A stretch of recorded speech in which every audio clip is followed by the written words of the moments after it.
SwimOutlet.com delivers the best online shopping experience. With an extensive selection and the lowest prices, you're guaranteed to find the product you need. Here's what you get. Free shipping on all orders over $49. Free 1 to 2 day shipping on all orders over $99. All orders placed by 6 p.m. ship out the same day. Shop at SwimOutlet.com, the web's most popular swim shop.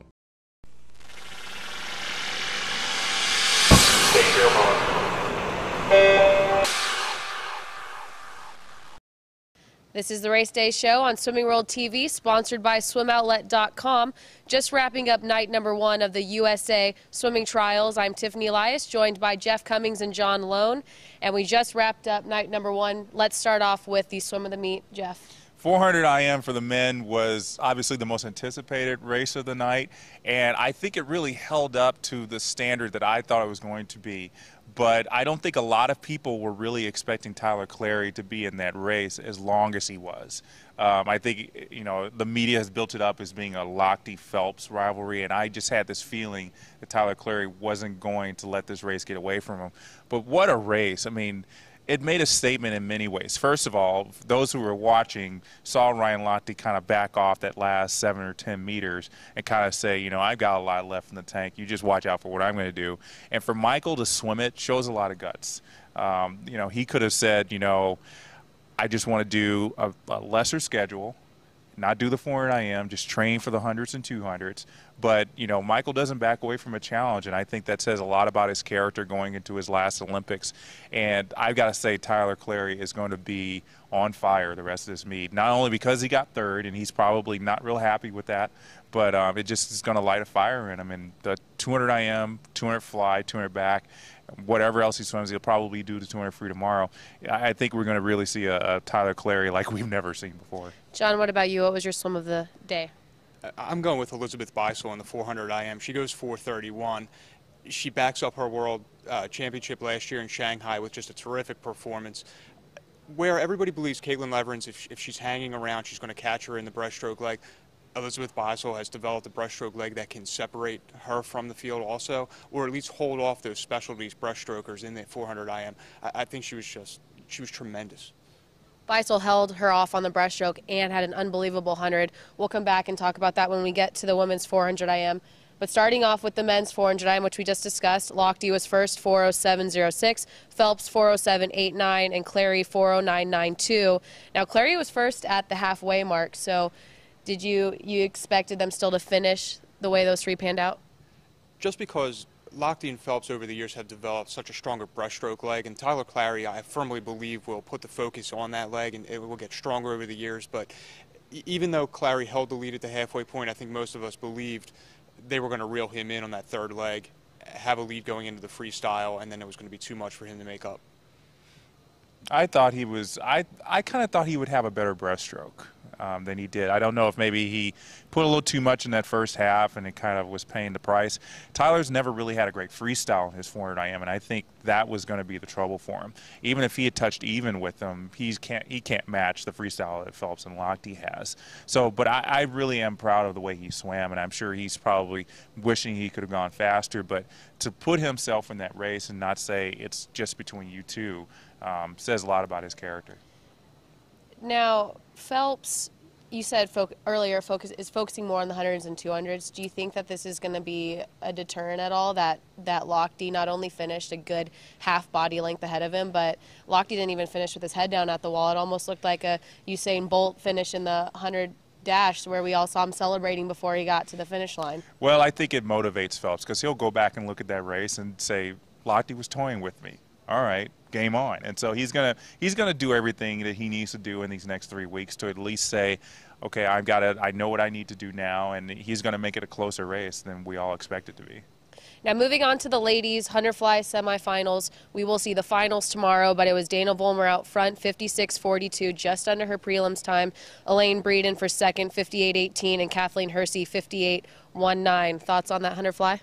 Well, it's an American record. Fastest time ever in a textile suit, and I think a message was sent to Sweden today to Sarah Sjöström saying this is not just your event. Dana Vollmer's had a terrific year and a half, and to go 56.4 here, I really believe we could see 55 needed to win the gold medal in London, which is almost unfathomable. I think it was, I was surprised by it. the swim actually, because I really thought that maybe Dana would just kind of not show all of her cards in this. She doesn't need to. But she did this at World Championships too. She went really fast in semis and just kind of did what she needed to do to win the gold in Shanghai. So, but I still thought maybe she thinks it's trials. I'm just going to lay it out on the line in finals. But maybe she's practicing for what she has to do in London. She probably will have to put up a good time because it's going to be a really close match to get in that final in London. Well, after her prelim swim, 56.5, she said, I really just wanted to be under 57. But I kind of expected her to drop more than 1/10 of a second to the semifinals. So I'm a little bit nervous now for her final swim that it's only going to be maybe another 1/10 of a second. I'm hesitant as to whether I want to call if she'll go under 56. I think if she goes under 56, it won't be here. It'll be in London. The thing, she doesn't know how to pace herself through, and we see that with some athletes. Some know how to play that game, and you get quicker and quicker with each round, and some people feel like they just have to lay it out there from the get-go, and that's kind of her approach. It's worked for her. That can bite you a little bit when you go up to a 200 freestyle like she'll do later in this week, because that can take a little more out of you. I think she can get away with it here in the 100 fly.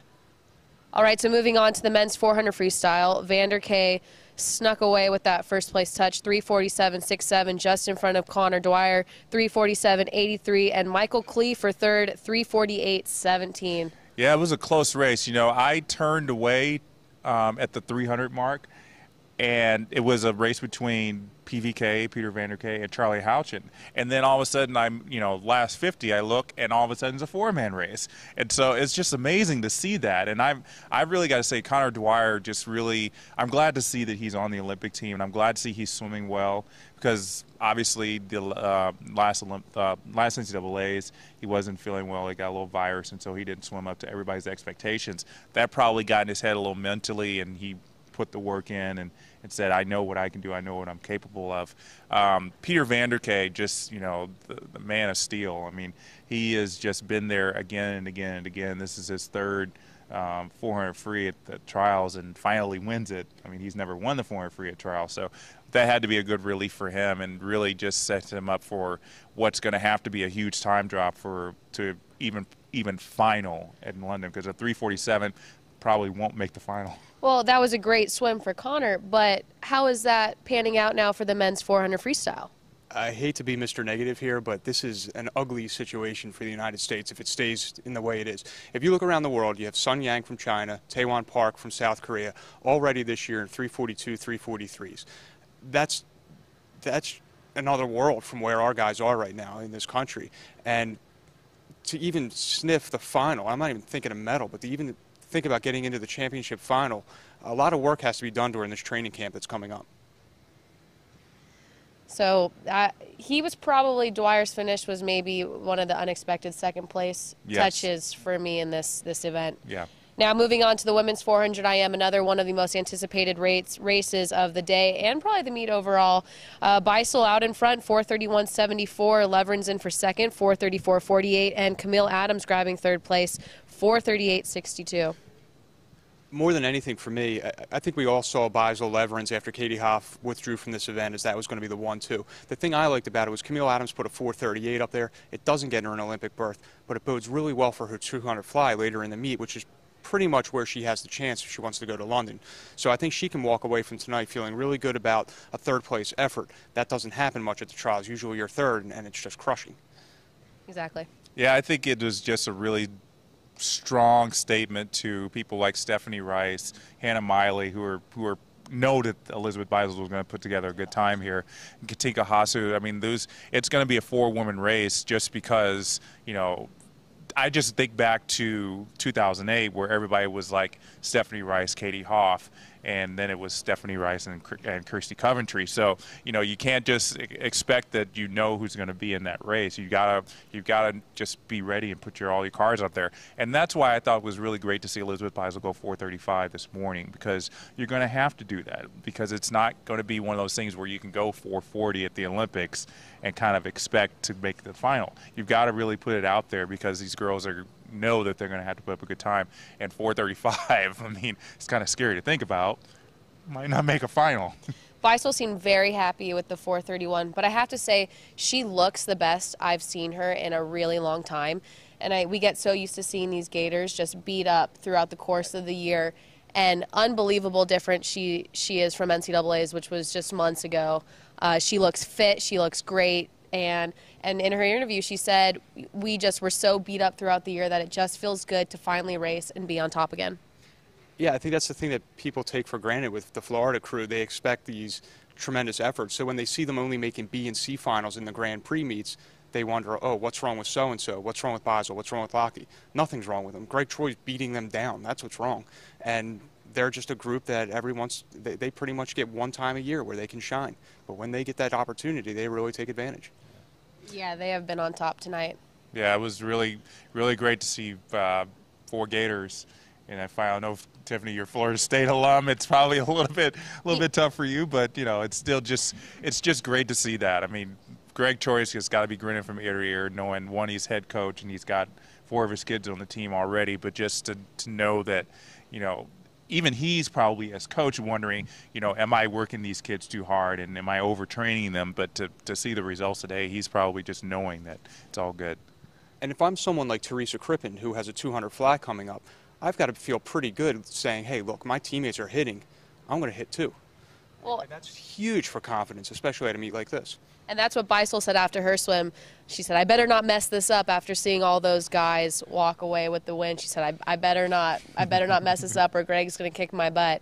But it burns a little bit as a Seminole, but I have so much respect now for the Gators that I'm a USA fan now, so that's all. It's the big picture. Yeah. And on to the last event was the men's 100 breaststroke semifinal. Brendan Hansen on top, 59.71. Scott Welts, 002, and Mark Gangloff, 0022. Yeah, that was a pretty surprising. I didn't. Just looking at Brendan swim tonight, I didn't expect a sub-minute. I just kind of thought he was going to be nice and comfortable through. But the way prelims went, I mean, it's so close. I guess he had to make a statement and say, I'm going to separate myself from the rest of you guys, and you guys are going to be fighting for second. But, anything can happen at final. Brendan said in his interview afterwards, he said he's just going to tweak a couple things, and I'm kind of worried if tweaking it's going to kind of make him go a little bit slower, and somebody's going to take advantage of that, like somebody like Kevin Cordes, who's this young, untapped swimmer who has been having a phenomenal year and could just pull out something amazing like, go 59. I think the nice thing we saw from Brendan was the adjustment he made from the afternoon prelim. He raced at about 2:30 this afternoon until tonight. He was very sluggish on the way out in the prelims this morning. He was about 4 or 5 tenths faster going out, and he has to do that. He's a guy who needs to be under 28 at the 50 mark. He was 27.89 tonight. And look, this is a guy who's never going to have a problem holding on. He's a world champion 200 breaststroker, so he needs to take it out and rely on what he has for his base, and he's going to get him home.